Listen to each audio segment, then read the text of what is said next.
very much. Story number 1. Technical Edge, written by Alex146.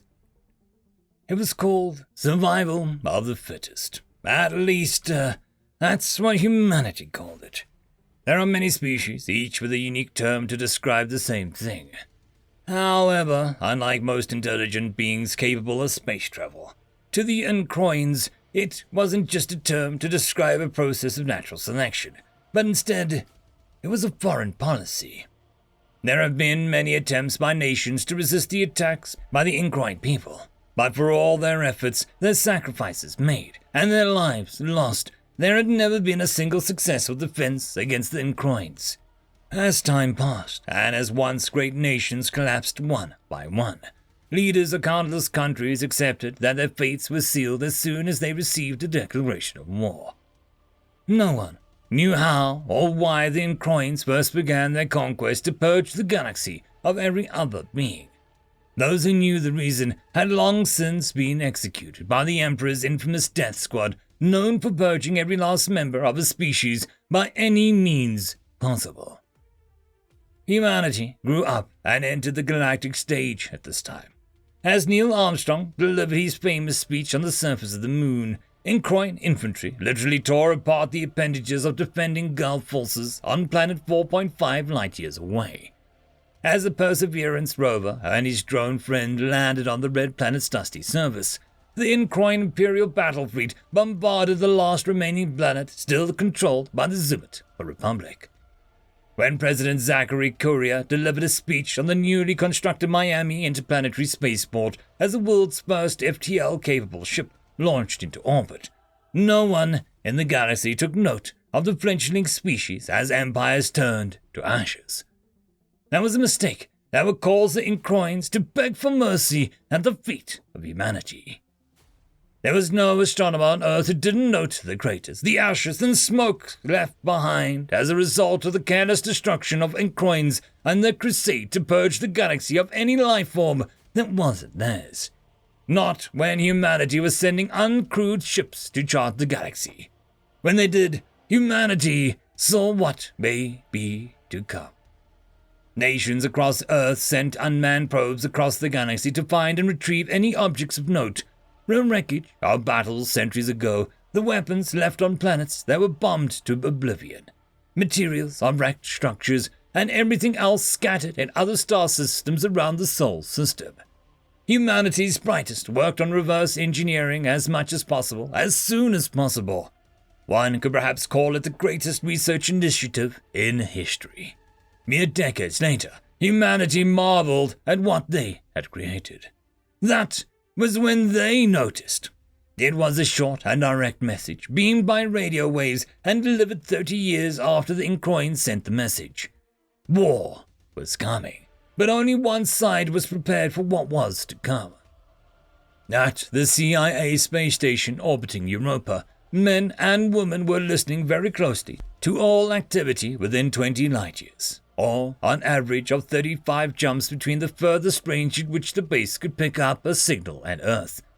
It turns out FTL jumps leave a vast and noticeable mark on their surroundings, especially when you know what you're looking for. A dot was shown on the monitor. A ship had jumped in range of the base's detectors, and from now on, its every step was being monitored.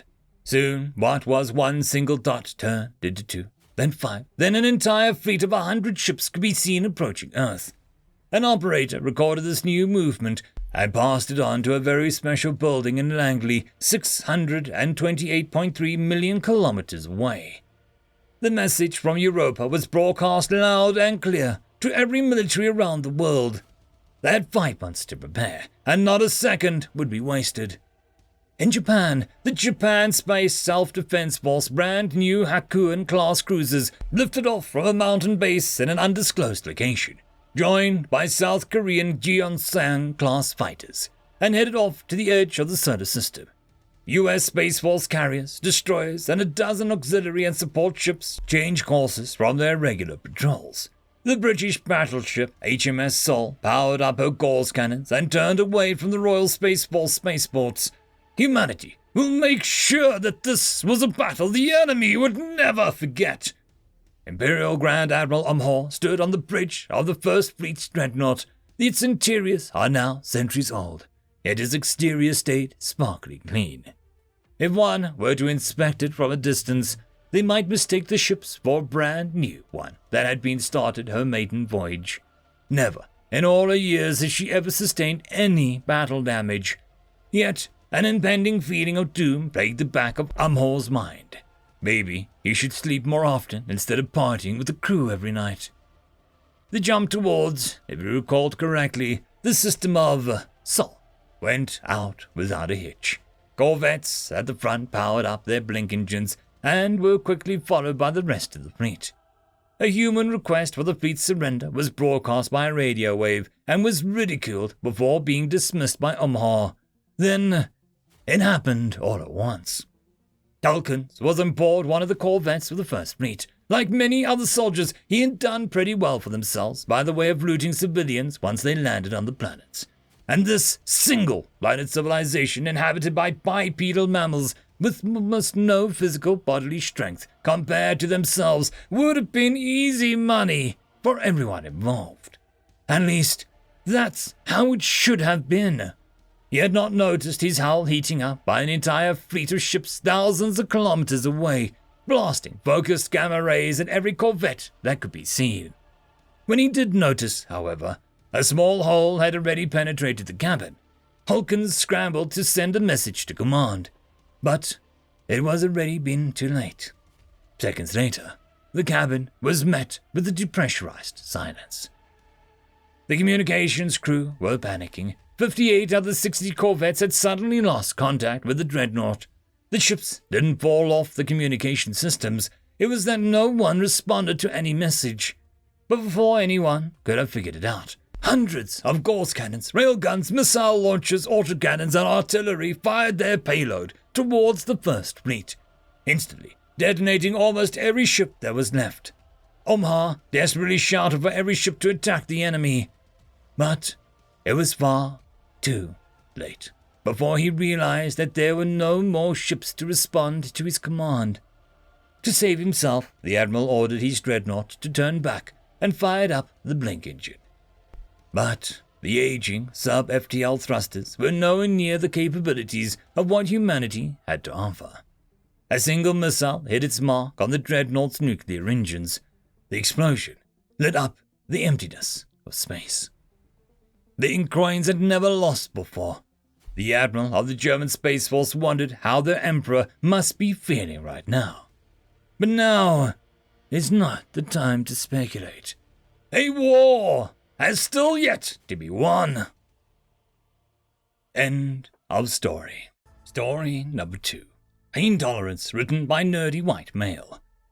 Blurb quivered in supplication before his Emperor. I am sorry, Your Excellency. We have to cancel the invasion. Without quite realizing it, he curled his tentacles protectively around his sensory glands. So, when the roar of outrage didn't come, he was somewhat embarrassed. Not that he could turn a darker shade of green. This entire mess was embarrassing. The Emperor, Arak, just looked at him and asked, Why? Blob hastily blurted out, The invasion force has been disabled. At this, Emperor Arak lifted one of his tentacles and stopped the advancing guards. How many did they detect? And what is the casualty rate? This was not the first time a race had stopped them. The trick was finding out how to overcome the lesser being's mental defenses. Blurb slumped, lowering himself to the floor. We don't think they were detected. And, all of them. At this, Arak shot up off the Royal Guard dais, scattering cushions and royal attendants alike. There were 79,096 crack infiltrators in that force, veterans of countless invasions. Just how in the name of the still water did one planet that doesn't even have a space flight kill them all? He roared at the helpless Blurb. From his position on the ground, Blurb was patiently shielded from the outburst, so he managed to squeak out, They are not dead. Well, most of them aren't dead. They are catatonic or insane. A few did commit suicide. None of them will lower their mental shields, and when the caregivers force their way into their minds, Blurb whimpered slightly as he had been supporting one of those teams. They went insane as well. Blurb and the Emperor Arak were touring the medical center. The invasion started normally. We monitored their communications and determined key beings to take over. As far as we could tell, the race has no mental shielding. We can read them just fine, Blurb explained. But as soon as one of our soldiers merged with the humans, this happened. Blurb waved his tentacle at the twitching high infiltrator. The massive being had all his tentacles wrapped tightly around himself and was rocking back and forth at his pull. The few that can talk just make distressed keening sounds or scream the words it hurts over and over. But none of the forces were injured in the slightest, Blurb went on. IT Manager Eggerson blinked as he came back to himself. Drifting off there. He stood up and popped his back idly, rubbing his wrists, noticing the looks of worry his co-workers were giving him. Don't worry, just my carpal tunnel acting up again. I just need to go get some ibuprofen and my braces. His friends nodded. You had to be tough to work in IT. Deep in space, the screaming continued. End of story. And that, my friends, concludes this video. I hope that you enjoyed, and if you do, please consider supporting the author, even by popping over and leaving a thumbs up or a nice comment, just to show your appreciation for the story. However, if you wish to support this channel, there are links down below which will help immensely. I will see you all in the next one, and until then, I hope that you have a fantastic day. Cheers.